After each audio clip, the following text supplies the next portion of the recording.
Okay, and we're live, and I am once again with my friend TJ Martinell, the brilliant author and amateur historian like myself.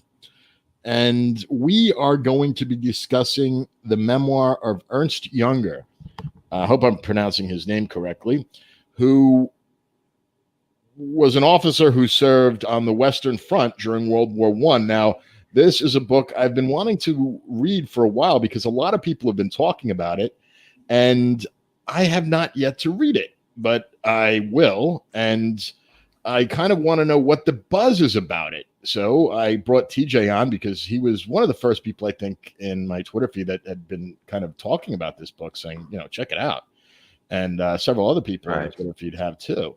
So anyway, TJ, why don't you just, start with basically what the book is about and what it's about, go from there. Right. So the book is, I'm going to just get really to the point right away. So, this book was published by Mystery Grove. You can find them on Twitter, and they're going to have links on Twitter. They're the Mystery Grove Publishing Company, at Mystery Grove. They'll have links for this book. I highly recommend that you buy their version of the book. Yeah, and their translation is the best. Their translation, because what happened is this book was published in Germany in 1920. It's one of the earliest firsthand accounts of World War II or World War I trench combat. And it was eventually translated in 1929 by Basil Crichton, and he translated other German literature. But this is the version that I bought and I recommend because it contains a lot of the stuff that was later edited out or removed. And I don't know the exact reasons, but my assumption is that a lot of the stuff was taken out because of I assume because of what happened later on in the 30s and 40s in Germany. And if you've read when you read this book, Junger is, he doesn't talk at all about the politics of the war. He's not like, he's not writing a book like All Quiet on the Western Front. And I really want to discuss the differences between those, even though that was a novel. It was written by a guy who actually fought in the Western Front. But he really doesn't go into the politics. He doesn't get into the morality of war. He's just talking about war from a very masculine, what I consider to be a very masculine perspective. He's just saying, we're in combat. Here's what leadership's about. Here's what being a man's about. Here's what being a soldier's about. So he looks at war from a very different perspective than the author of All Quiet on the Western Front. But the reason this version, this translation, is important is because it contains a lot of stuff on leadership and on heroism that was later taken out. And my assumption is because later on, just because of what happened in the 30s and 40s in Germany, they wanted to downplay that. I could be wrong. I haven't looked into it. I just remember when I saw that they said it was like the original translation that's not been edited. Anytime somebody says unedited, I want to read that version. Yeah, I want to see the unedited version, because to me, it's the most, for the most part, it's the most honest. It's someone speaking from the heart. Typically, when people say something's been edited or revised, it's because they spoke the truth and are now trying to change what they said. they don't want, they said something true. There's consequences, and now they want it to be altered. Yes, that's an interesting point that you raised. Another thing is memoirs, though, in general, even if you're not reading a translation, you do have to be careful with memoirs because there's a difference between a memoir and a diary. Okay. Right. And that's what's interesting about this book is it's lifted off of his diaries, but you wouldn't know. Like you read, like kind of like what was the name of that book? The Old Breed at Peleliu, by Eugene Sledge. That was based on his notes that he made on the sides of his little New Testament Bible or whatever it was, but it was based on diaries. But I think what they do is they later expanded on that. So this is based off diaries, but it doesn't read like one. It reads more like him just kind of describing what happened. Also, it wasn't a memoir that was written 30 years after the war. Right. And that's what's interesting about his book. This is what I find really fascinating about Ernst It was written Younger. before. Let me clarify that. It was written before World War II. Right. But he wrote this, like the war ended in 1918, I believe. And Yes, 19. this was published in 1920. So he wrote this very shortly after the war. Whereas Eugene Sledge, and then there was Bob Leckie, who wrote Helmet for My Pillow. He wrote both of them wrote those books decades after the war. So this was in terms of like timeliness, he wrote this book immediately after the war. So I think it has that sort of immediacy.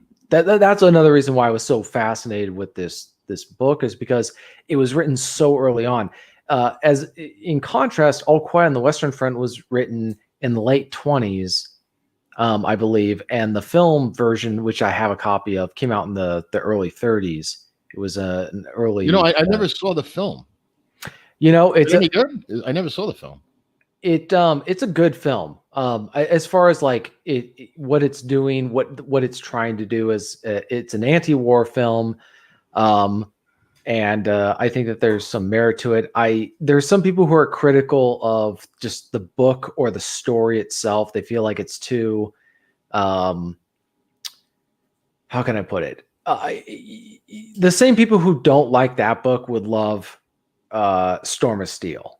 Like the title just says like Storm of Steel. Like this is something that if that title doesn't draw you in, you're not going to like the book. Right. Because he's just well, I think that this is the interesting thing. No, I'm laughing because you're right. The title is very much. Some people would just say, "I find the title offensive." You know what I mean? Like it does kind of have that bravado to it, shall we say? Well, and I think that the thing that I would say about this is of war is that some war is like a furnace. Some men are consumed by war. Other men are like that's where they thrive. Like they're just their temperament is built for war, and I don't see that as a moral judgment against either person. Just the guy who I can't remember his full name. His name's Eric something, but he wrote All Quiet on the Western Front. He was a man who was clearly broken by the war. Mm-hmm.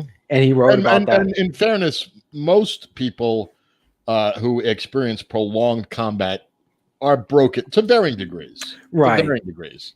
Yeah, let's be. Yeah, that's a good point. Let's be fair. Like PTSD was not an issue before World War I, and the reason why is because combat back in the day they were fixed battles, short duration.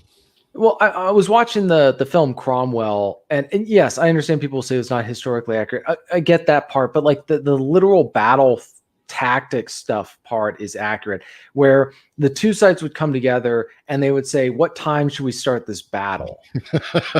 No joke. That's how they. Yeah, I know. That's how they did it. Yeah, that's how they did it. They literally said, "Let's do it at 9:00." Okay, great. We're gonna start the battle at 9:00.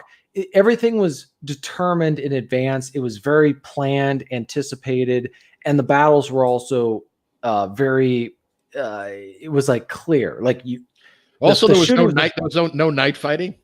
People didn't fight at night. Yeah, you really didn't fight at night because you couldn't see anybody. Yeah. So for unless you were Vlad the Impaler, then you attacked at night. But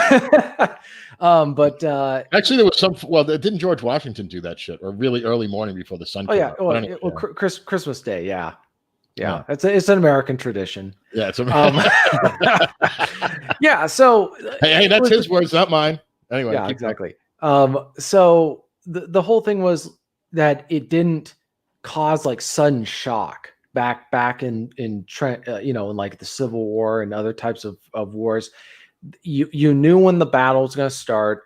You knew when the battle was over. There wasn't going to be this you know what it was? It wasn't continuous. Mm-hmm. It was very clearly defined times when the battle was going on, and then there was times when the battle was, and also the battles didn't occur during certain seasons because they couldn't occur.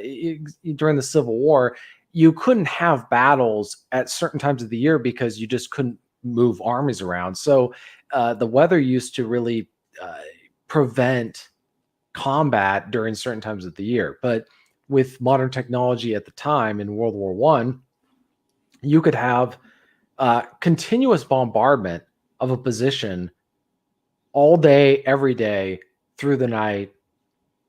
And what that would do is it would create this constant anxiety and tension among the men, where they didn't know when an artillery shell was going to just pop up. They didn't know when a sniper was going to come out and shoot them. You had to constantly on your guard. Yeah, so that would create a lot of anxiety, psychological strain. That broke a lot of men who were in that war. Also, sleep deprivation. Sleep deprivation as well, especially. Yeah. What's interesting about Ernst Jünger is he was one of those guys who was put in that crucible and thrived. He was one of those guys. Crucible is a perfect word for it. Yeah. Yeah. When you were speaking earlier about how some men, they're put into the fire, and it's either, they're like the title of the book, forging a sword, and other men just don't have the quote unquote raw material, and they just melt. Right. And so that's what's interesting about Ernst Jünger is like he clearly came out of that situation based on what I've read and based on his book. He was really not affected psychologically. He was almost able to see the humor beyond the tragedy of it. He saw the glory of the war, like those glorious moments when you're doing something very heroic during a battle.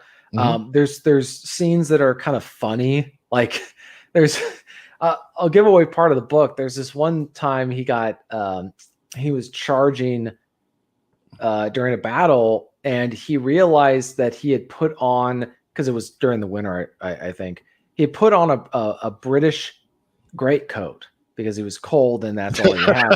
Well, he was going into battle and realizes he's still wearing British clothes. Right? That might not have been a memoir if anyone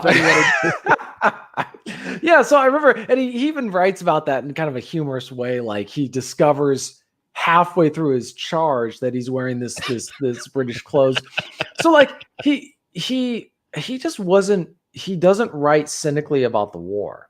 He does write about some negative parts of it, but like just stuff didn't rub off on this guy.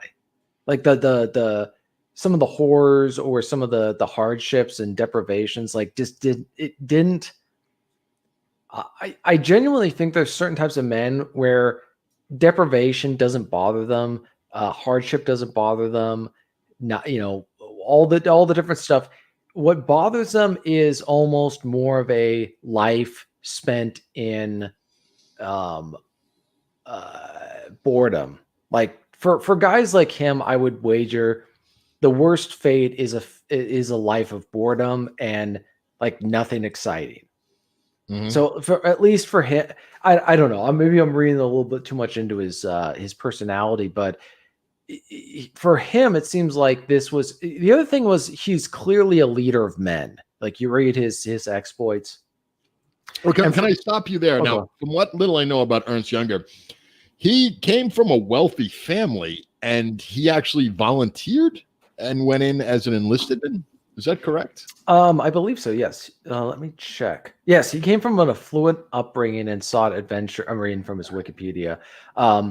He was trying to join the French Foreign Legion. So this is clearly okay. All right, this guy. Yeah. All right. Okay. Let's keep going. Yeah. Let's.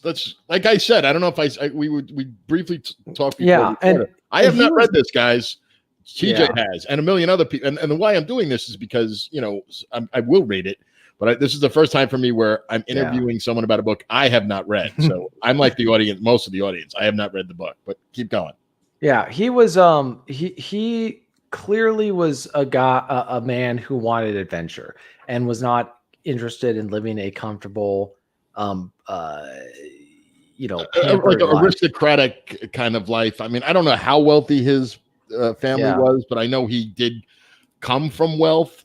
Yeah, he's from Heidelberg, and Heidelberg. you know what he kind of reminds me of. He reminds me of like the like a Prussian generals or commanders, military commanders, where they come from a very aristocratic background, but they're also going to be the guys who will be in the front lines of a fight. Like I don't know, like for people who know Prussian culture, or at least the traditional culture, they'll know what I'm talking about, where they're very dispassionate. They're not the most emotionally available people, but they make excellent commanders. They make excellent commanders. They don't take things personally, and nothing is personal with them.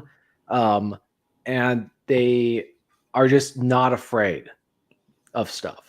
Like that's kind of what, when people talk about the stereotypical Prussian, that's how I always envision them. And anybody who's read Band of Brothers, they encountered some of these guys when they were taking over parts of Germany, where they just they were the type of people who would fight and not really be afraid of, like people who came from wealthy backgrounds, aristocratic backgrounds, but they wouldn't be afraid of dying. Whereas today we've got people who come from wealthy backgrounds and they won't even change the oil in their car. That's beneath them. Well, that touches on a point. You're sparking something in me. That touches on a point I noticed, not just in Germany or Europe, but also in the United States. Prior to World War II, most people going to war was seen something that everybody did, from the highest to the lowest. It was kind of an equalizer, shall we say, as far as serving the country. Like I've told this story a few times to people. Like most people don't know this, but JFK, John Kennedy, actually failed the physical to get into the army. And his father, that's the reason why his brother was in the army and he was in the Navy, was the story I heard was his father actually bribed a Navy doctor to accept him. Right. Kind of funny when you're looking at nowadays, everybody's like, if you're rich and, Joe Kennedy Sr., he had money, I mean, well, and that's to get a deferment for his kids, he could have, And that's what's funny is like for a lot of men, Joe Kennedy was not the most morally upright man in the world, but I think that for certain men, especially he was from an Irish background, and I think that probably played into some of it, because I was reading about, I think it was Babe Efron's autobiography. His dad he came from an Irish background as well, and like myself.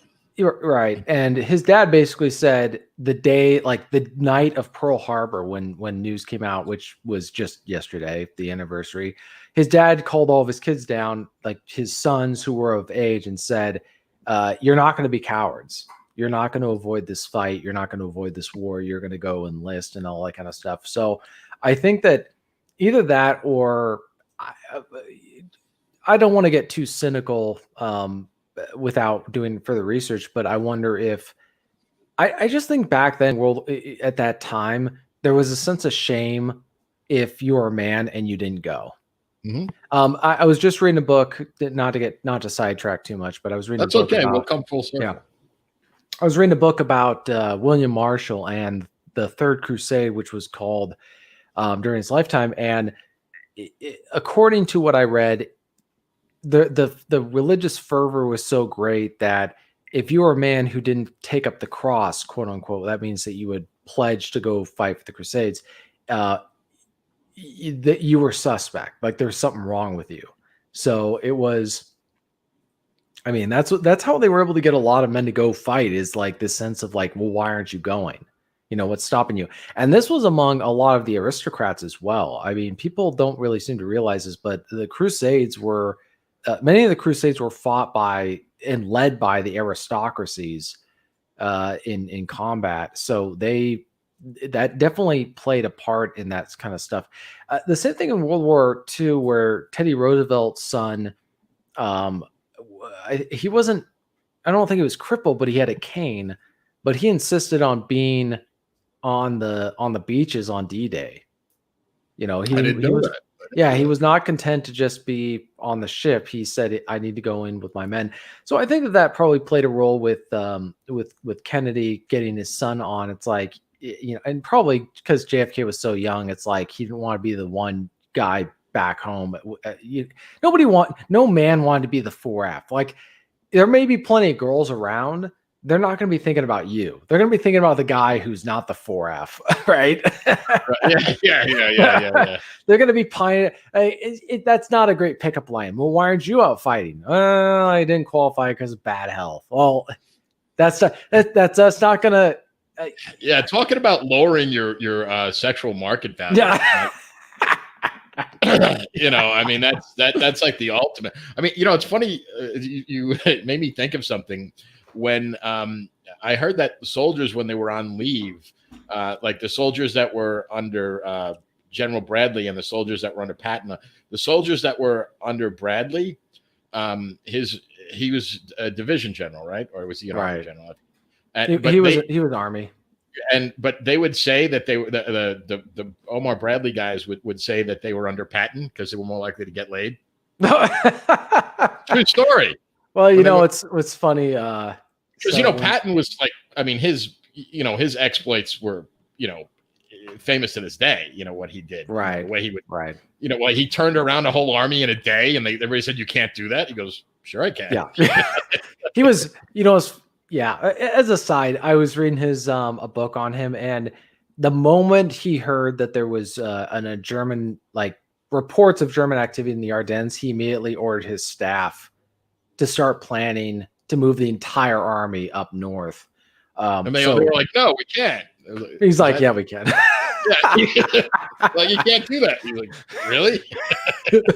Yeah. So the thing, like for normal men, or not normal men, I'd say masculine men, they're going to find more. I just was reading Ernst Junger's book. I was actually in the hospital recovering from a motorcycle accident, and which is a masculine injury, by the way. Yes. That's a masculine injury. Okay? It's like when I broke my nail, when I was fixing my computer or something. Yeah, exactly. And I was reading this book, and I was just struck by like, this is a guy I'd want to have a drink with. This is a guy I'd want to have a beer with. This is a guy who I pay for the drinks to hear him talk all night. Yeah. Oh, dude, I think another thing is, this is the kind of guy that I would want to have as a leader. Like he's, I'm trying to think of how to describe it, but he was just not affected by this war. Like he had that ability to transcend the suffering and the hardship and the whatever it was, and just thrive. I think he saw war for what it was, and he wasn't how can I put it? When people tend to be idealistic, they tend to fall much further than somebody who sees war for what it is.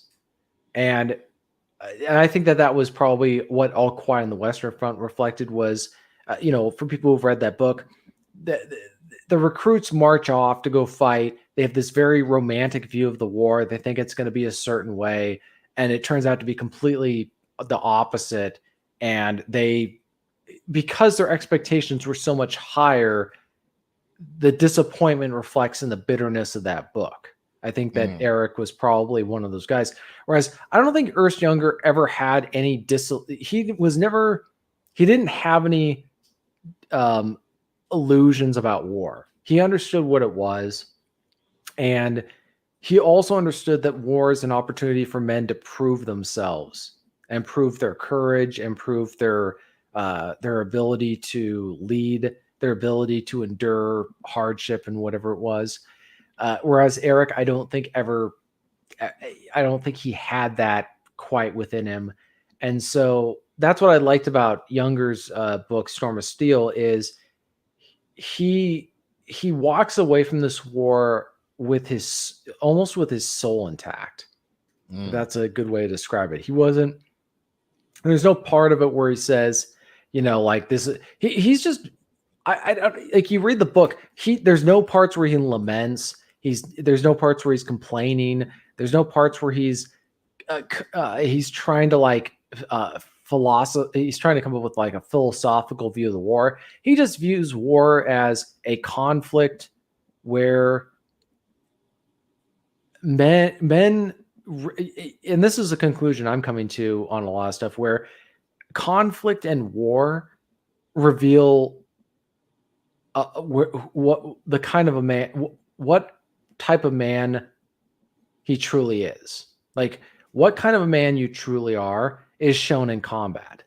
It's an honest, it brings out like people's true selves, I think.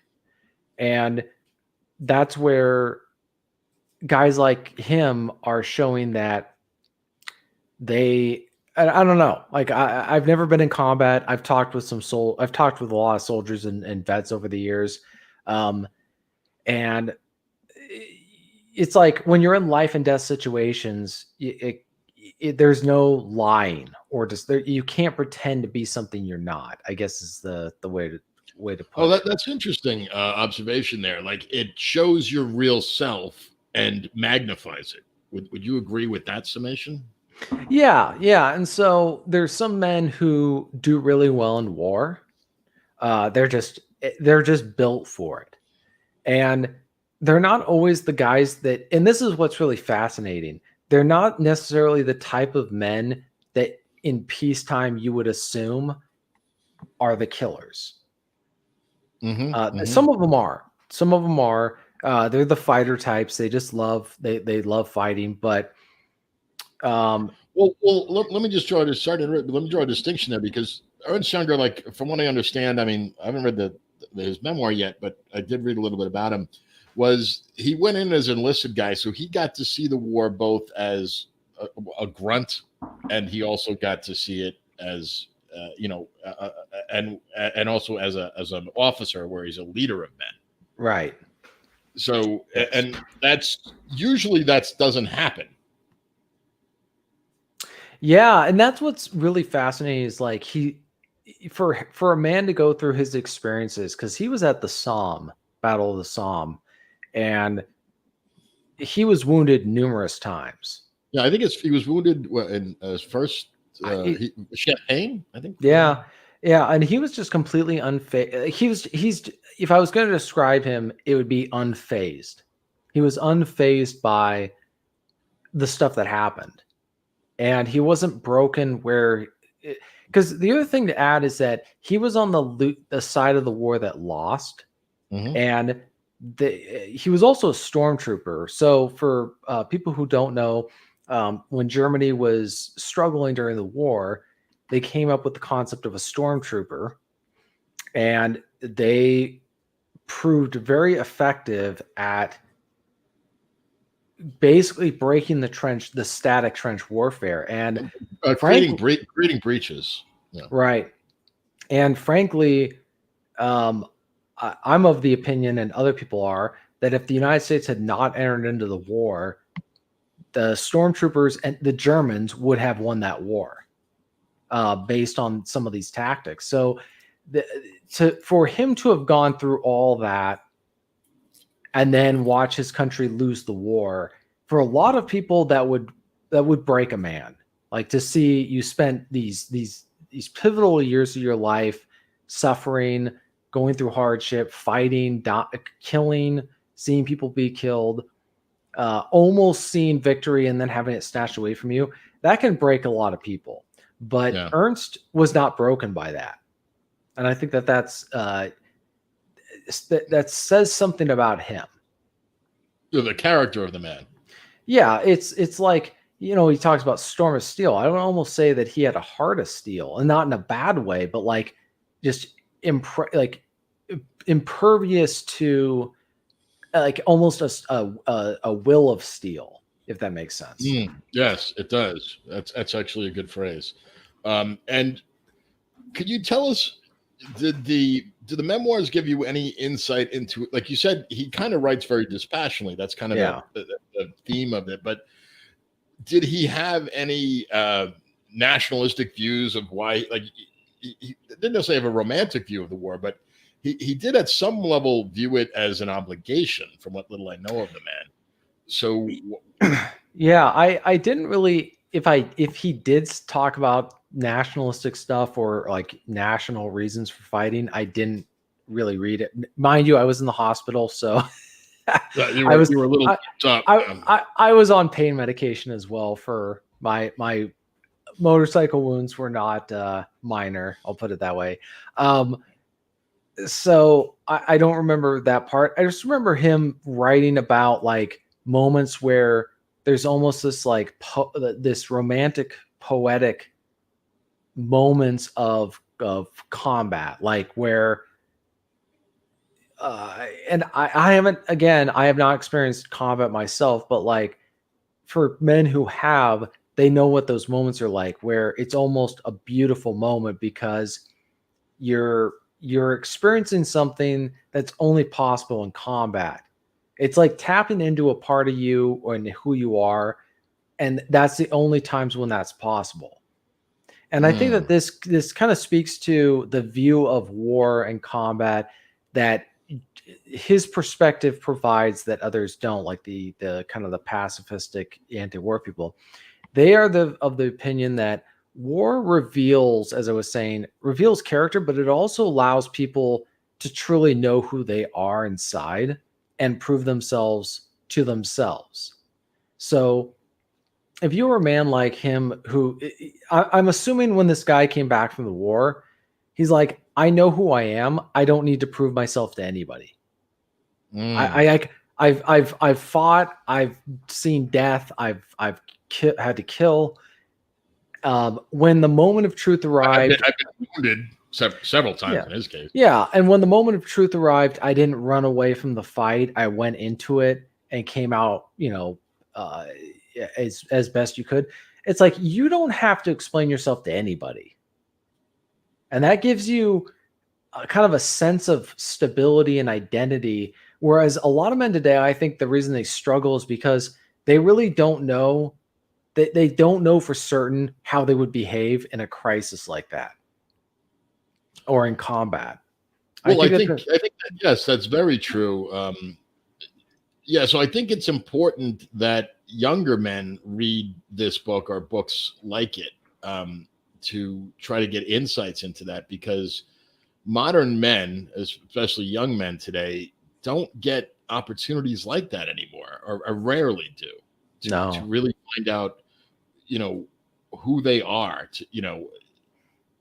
We live, like you said earlier, like it's so comfortable now. Life is so easy for most people. Like people are wondering, like they get in a microaggression and all of a sudden they're falling apart. I mean, and you look at how men lived, like what he went through, just a century ago, how different it was. And when you come back from a situation like that, in a way, it's kind of liberating, because you kind of know exactly who you are, what you can do, and you also gain insight into what other men can do and can't do. Right. You see how people truly are. You see their crises or moments of, like, how can I put it? In moments of life and death, there's no lying. I can't remember. I think it was I'm trying to remember which line it is. Oh, this was to the credit of Eric. I think it was Remarque, when he wrote All Quiet on the Western Front. There's this, at least in the movie, the main character Paul gives this speech to a class of young German men, and he just says, you can't lie. Like, he goes, you can lie here in the classroom, but you can't lie in the trenches. You can't pretend out there. And what's funny in that, there are some truths to that film. I might watch it tonight, just kind of reminder. But because there's other ballpark, the 30s, you said. It came out in the early 30s. I'll throw another reason why I like this film. So he and his fresh recruits, the guys who just graduated from like the training, they come to the front lines, and there's veterans there who are roasting some sort of animal carcass that they found, and the recruits are like, "Oh, can we get some?" And they're like, "Yeah, well, you're gonna have to pay for it." So they all pull out their German Deutschmarks, and the Cat is his name. He's the crotchety old guy. He goes, "That's just pieces of paper." Yeah. He goes, I want like liquor, cigarettes, tobacco. Like he cuts through his like. I remember watching that movie years ago when I first bought it. I was like, oh, huh. So that, yeah, it's like you realize, oh, fiat currency is just fiat exactly. It's kind of says, well, yeah, what is? It's just paper, man. What is it?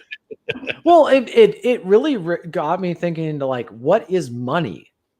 And money in a lot of ways today are just pieces of paper that the government says is valuable and forces us to accept as valuable. Whereas in areas where government isn't really in control, fiat currency, like paper money, doesn't mean anything. It's like you can have as many Deutschmarks in your pocket as you want, but that's not going to replace a good bottle of cognac.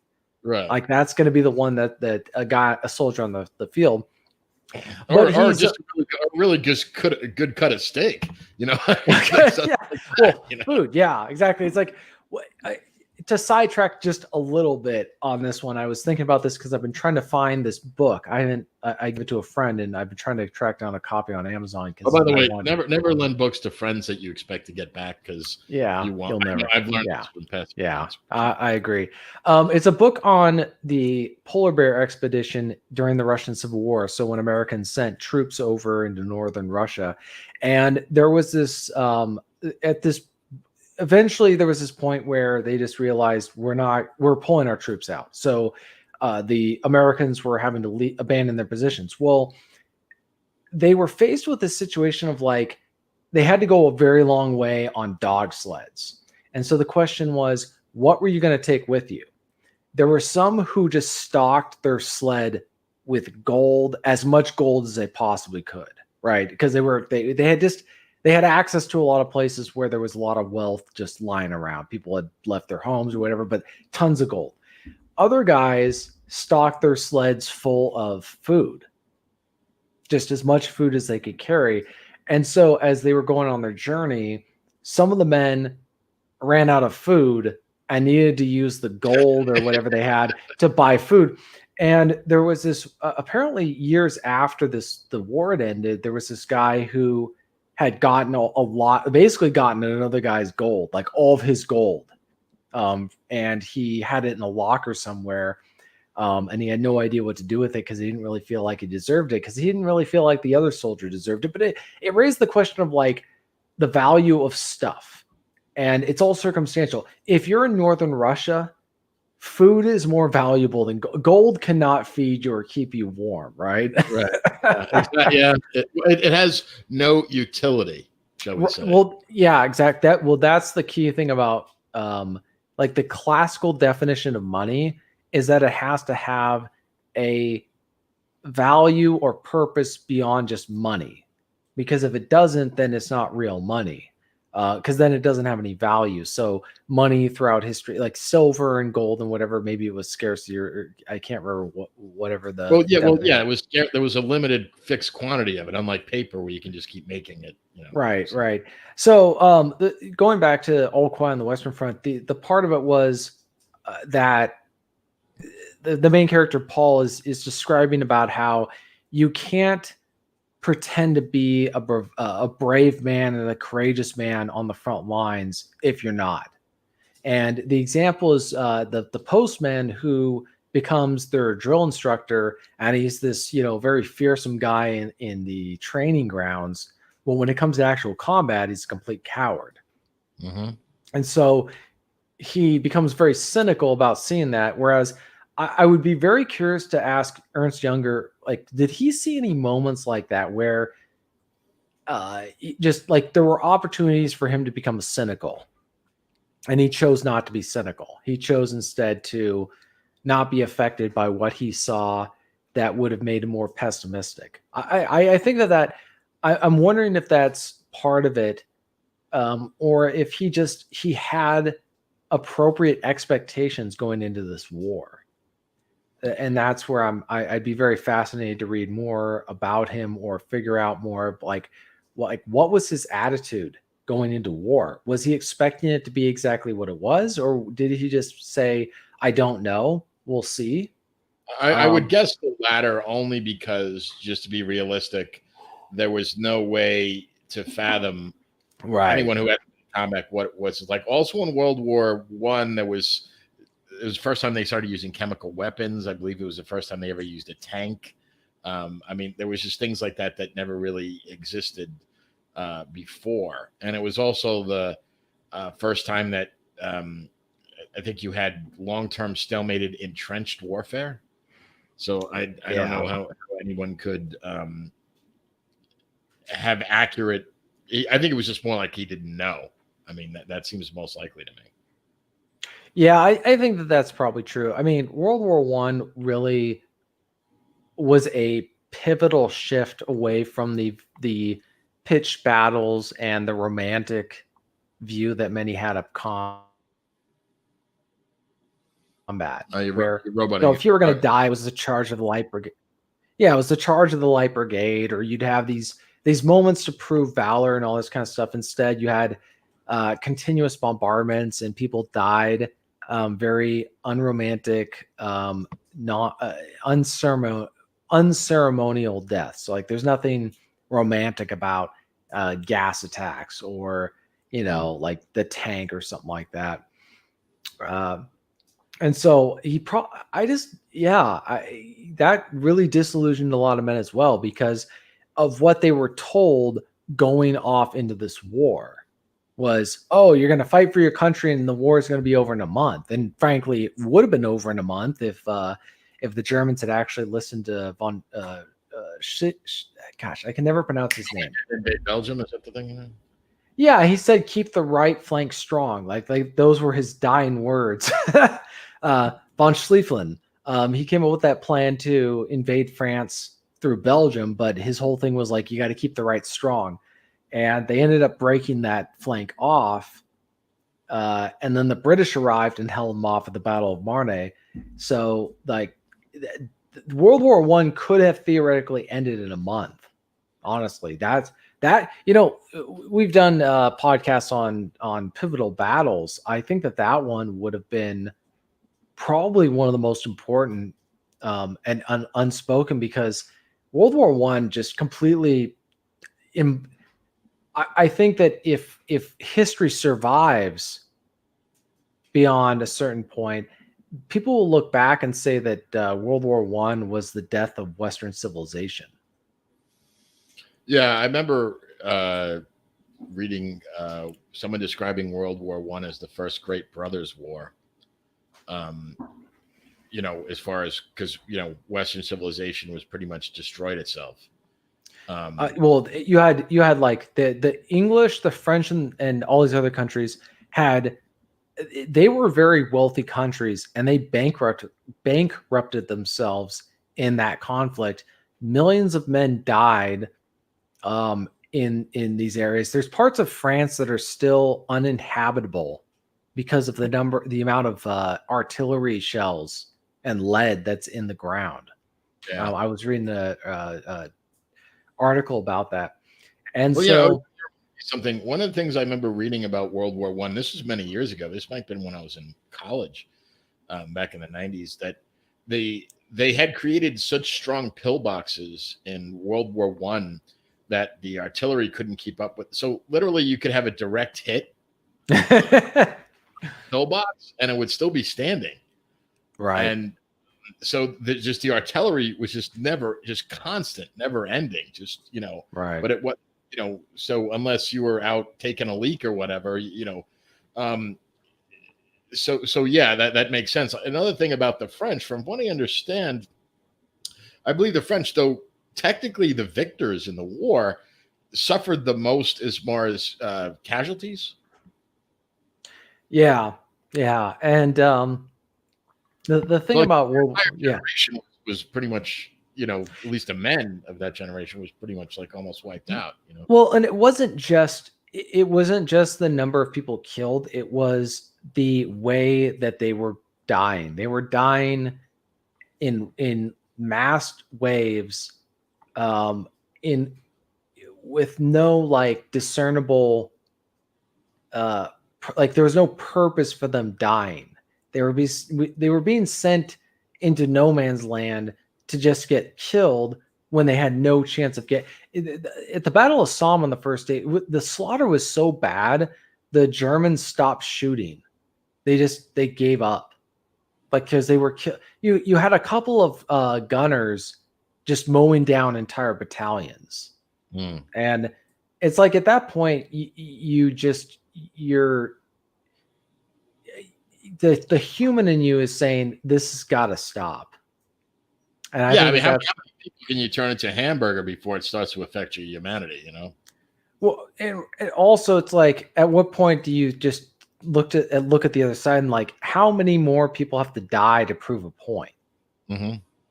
So I think that's World War I just destroyed a lot of people's humanity. It destroyed a lot of people's view of how things were. But I mean, if you look at like pre-World War I literature, art, and all this other kind of stuff, it was a very romantic. Like there was a lot of not romance in like a sexual way, but like just romantic view of life. That you could argue it's true, because like I know, for example, in Germany, like prior to World War I, Germany was arguably the most successful nation. I mean, they had instituted things like that, like things we take for granted now. Like in Germany, they had started pension funds. They had a public transportation system. You know what I mean? Like all these, we're going back, the turn of the last century. More than 100 years ago, all these things were existed in Germany. I mean, life was good, and there was this optimism about the future. All these inventions had happened, and the quality of life was getting better year over year. Which is not. If you look at the history of humanity, was not a constant. Yeah, and I think the other thing is that people miss is the social capital, the institutions that were in place. For example, nobody goes to balls anymore, like dances. They don't happen anymore. Whereas that used to be a common. I'm not saying it was common for everybody, but it was common for of a certain social class. You could go to a ball or go to some a place for a dance. The music was much more romantic. If you look at some of the art from that period, you listen to the music, you read some of the literature from that period. I've just looked at a lot of that stuff, and they just had a very like something was definitely lost. That people tried to recover during the 30s, especially in the late 30s. There was the futuristic optimism that was really showed at the 1939 World's Fair, and then World War II kind of, I think permanently ended that direction as far as humanity. But I like, if you look at what's been accomplished in Western civilization, that's meaningful. I'm not talking about technology, but just meaningful stuff. It was all before World War I, and a lot of stuff that came after that has just been bad for, people talk about, they talk about like immigration stuff, like, oh, you used to be able to travel, without papers, right? Across these different countries. It's like, yeah, why do you think that is? Like, why do you think back in the day you could travel from France to Germany without papers, or you could go to these different countries and not worry about like all the different stuff that they talk about now? I guess the regulations, or the stuff, a lot of the stuff that just died during this war, and Ernst Jünger witnessed that. I think it was also just seeing human beings treat each other in a way that was beyond what people are used to. It was incomprehensible prior to the war. Yeah. Yeah, if people haven't seen it, I really recommend they watch They Shall Not Grow Old. That was a documentary that was made by Peter Jackson, and he takes World War I footage, updates it, colorizes it, converts the speed of the film into regular speed, and then he has voice actors like replicate what the people were saying, but just the sound. There was no sound recording back then, and so it shows like just how life was like for these people. Is this Peter, like the Lord of the Rings, Peter Jackson? Yeah. Okay. Yeah, Peter that Peter Jackson. I think he said that his dad was in the army of some kind or something like that. But yeah, you know, it's interesting. As a amateur historian, I look at how similar people are today compared to then, but also how different we are. Like the things that we do that would just be incomprehensible to them, but also in a lot of ways we've not changed. Yeah, it is interesting. I think that's the and we're gonna tie this up soon because we're coming up on an hour. But that is one of the what I feel is why the study of history is imperative for a society to last, because when you reach a point where the majority of the people in in a society, in a country, don't know, their history, how they got here, then they lose something of themselves. You know what I mean? Yeah. I mean, the present, the present equals the future. Excuse me, equals the past. The past decided how you got here, and until you understand that, I believe you can never really understand who you are in a collective sense. No, I think that's absolutely right. I think that it's sad that a lot of people just don't know this stuff. Like they don't know, they don't even know the history of like the last 30 years. I mean, forget like 100 years ago. They don't know the last 30 years. Yeah. Well, it's this weird sort of sense of like there's no past. Like nothing, like we like it's always been this. It's kind of this weird. I've long argued this. A lot of people are Orwellian in the sense that they believe that things have always been the way that they are right now. And they don't want to accept that it's been different, because then you have to ask, well, how is it different? Why is it different? And was it better? And the answer would probably be, in most cases, it was better. And, the same usual suspects are to blame for why things are worse. So we'll try to not make this as political, but trust me, I feel you. Yeah, that's true. But without getting us too far into the details of that, I mean, I think, to sum it up, I mean, I'll say my piece, then I'd like you to do some closing comments about your impressions of the book and why people should read it. But I think that people really need to value history. That doesn't when you look at history, initially you should be dispassionate about it and just try to understand it without injecting your emotions. And then after you understand it, then you can pass the judgments. But you have to be able to view everything in its time, and then you can throw the morals at it. And most people seem to do that in reverse. Would you agree? Yeah, you got to just read history for what it is. And then when you see patterns or a consistent theme, then you can turn around and say, because I've read a lot of history, and that's where I came to the conclusion that a lot of things have changed, but a lot of things have not changed. That people are talking about the same stuff now that they were talking about, 80 years ago, but there are huge differences between then and now.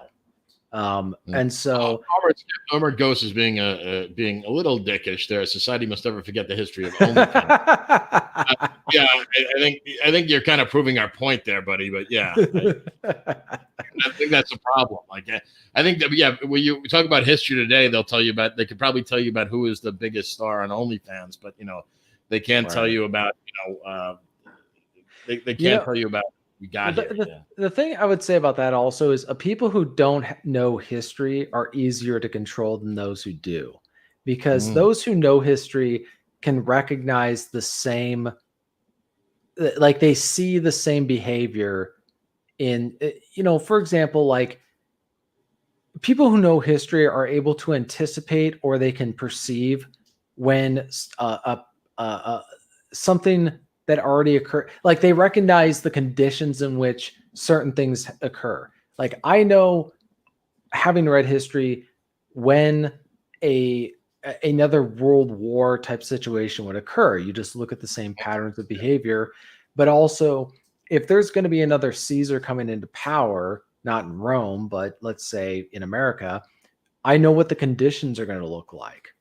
Like Caesar, people don't just come into power or come into certain positions out of nowhere. The same thing with like the Reformation, like what caused that to occur? It wasn't just some German monk in the middle of nowhere posting a bunch of stuff on a random church wall. I post these 99 things on the church. Yeah, like that really was, he struck a match in a room full of gunpowder. And so you have to understand the context in which historical figures emerge. And so that's the other thing about history is you not only are not controllable if you know history, but you're able to recognize where things are headed. And as far as I'm concerned, I just use that to write books. I write books about where things are headed. But a lot of people, it's like they think that things that have already been tried and failed, like communism, they hear it like it's the first time anybody's ever talked about communism. Like, oh, really? You think the idea of a worker's paradise is new? We've been talking about it since the Civil War, you retard. Yeah. It's kind of, I get a kick out of these kids in college or high school, and they read like Karl Marx or just as bad, in my opinion, Ayn Rand, and all of a sudden they think they have the mystery of the Sphinx figured out. Okay, if just people just listen to me, I got it all figured out how to make things work, and they don't realize it unless you can view history and see, well, there's a lot of lessons you can learn there. And I think what's interesting about this book is that Ernest Younger, he talks about the war, so you can learn a lot about that, but also it's more from a very individualist perspective and shows you how a man deals with that type of extreme reality, for lack of a better phrase. I'll throw this as a final thought. He did not see his external circumstances as his responsibility. And what I mean by that is he didn't say, like, he wasn't trying to save Germany and he was not trying to, quote unquote, win the war.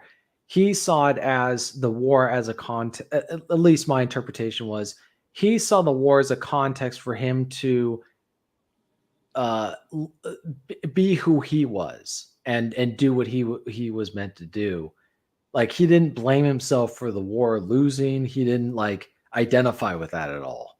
He just saw, it's almost like he saw it as a stage on which he was going to play his part. And however the play ended, if he had played his part well, that's kind of how things work.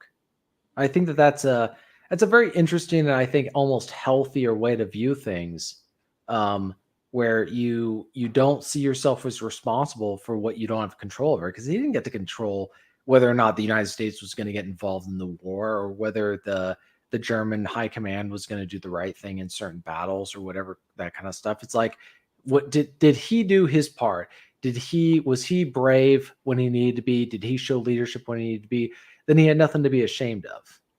and he Right, didn't there's care. a strong element I've yet to read it now, but I'm really curious now because it seems like he's a strong, whether he meant to do this or not, there's a strong element of stoicism. Yes. Oh, that's it. That is the word I would use. He was very stoic. His book is like a military stoicism. Yeah, I never thought of that, but yeah, that's the exact description I would give.